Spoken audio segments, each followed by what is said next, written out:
एक तरफ युद्ध का माहौल है, दूसरी तरफ बाजार में हलचल है और तीसरी तरफ वो बड़ा खेल चल रहा है जो चुपचाप पूरी दुनिया की दिशा बदल सकता है। एक तरफ स्ट्रेट ऑफ हॉर्मुज है जहां से दुनिया का बड़ा हिस्सा तेल गुजरता है और जो अभी भी पूरी तरह नॉर्मल नहीं हो पाया है। ईरान ने अपने कुछ दोस्त देशों को वहां से निकलने की परमिशन जरूर दी है, लेकिन सप्लाई पहले जैसी नहीं रही। ऐसे वक्त में जब एक बड़ा रास्ता संकट में है, ठीक उसी वक्त हजारों किलोमीटर दूर एक नया खेल शुरू हो चुका है और वो जगह है मैक्सिको की खाड़ी, जिसे अब अमेरिका दुनिया का नया मिडिल ईस्ट बनाने की तैयारी में जुट गया है। अब सवाल यह है कि क्या सच में मिडिल ईस्ट का दबदबा खत्म हो सकता है और क्या मैक्सिको की खाड़ी दुनिया का नया ऊर्जा केंद्र बन सकती है। अमेरिका और ईरान के बीच टकराव का सीधा असर स्ट्रेट ऑफ हॉर्मुज पर पड़ा है, जो दुनिया के करीब 20% तेल की सप्लाई का रास्ता है। लेकिन जहां संकट होता है वहीं अवसर भी पैदा होता है और इसी मौके को अमेरिका ने भांप लिया है। अब थोड़ा गौर करना होगा मैक्सिको की खाड़ी पर, जहां समुद्र की गहराइयों में तेल और गैस का बड़ा भंडार मौजूद है। यहाँ एक अल्ट्रा डीप वाटर प्रोजेक्ट पर काम चल रहा है, जिसमें दुनिया की सबसे बड़ी ऊर्जा कंपनियां निवेश करने के लिए तैयार हैं। टोटल एनर्जीज, शेल, बीपी और रेप्सोल जैसी दिग्गज कंपनियां इस प्रोजेक्ट में हिस्सेदारी खरीदने की दौड़ में शामिल हैं।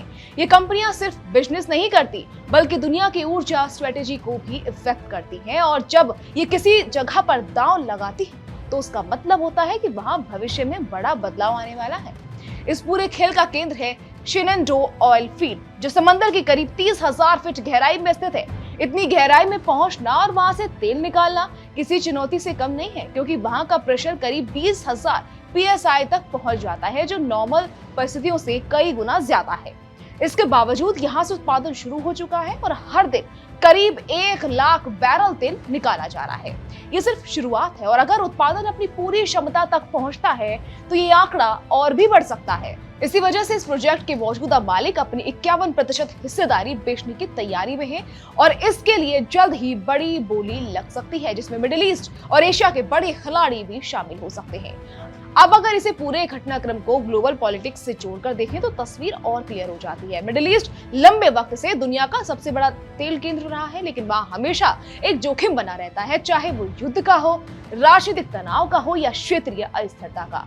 ऐसे में जब स्ट्रेट ऑफ हॉर्मुज जैसे अहम रास्ते पर संकट दिखा तो दुनिया को यह महसूस हुआ कि ऊर्जा सप्लाई के लिए वैकल्पिक रास्ते जरूरी हैं और यही मौका अमेरिका के लिए सबसे बड़ा अवसर बन गया। मैक्सिको की खाड़ी एक ऐसा क्षेत्र है जो युद्ध से दूर है, जहां राजनीतिक स्थिरता है और जहां मजबूत इंफ्रास्ट्रक्चर मौजूद है।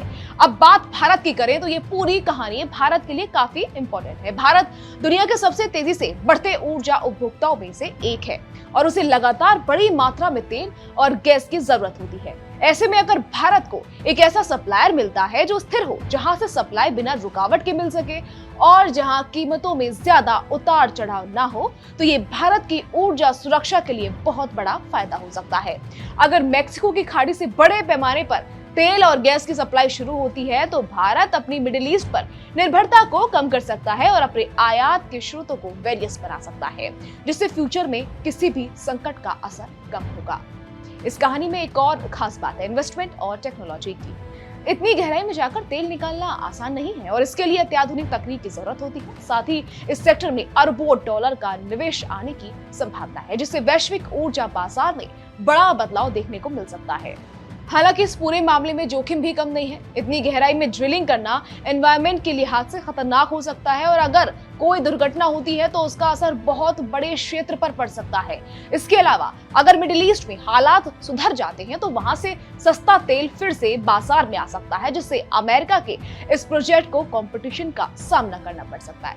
तो एक तरफ संकट है और दूसरी तरफ अवसर है और इन दोनों के बीच पूरी दुनिया का फ्यूचर कनेक्ट है। तो देखना होगा कि क्या मैक्सिको की खाड़ी सच में नया मिडिल ईस्ट बन पाती है और क्या भारत जैसे देश इस बदलाव का सबसे ज्यादा फायदा उठा पाते हैं।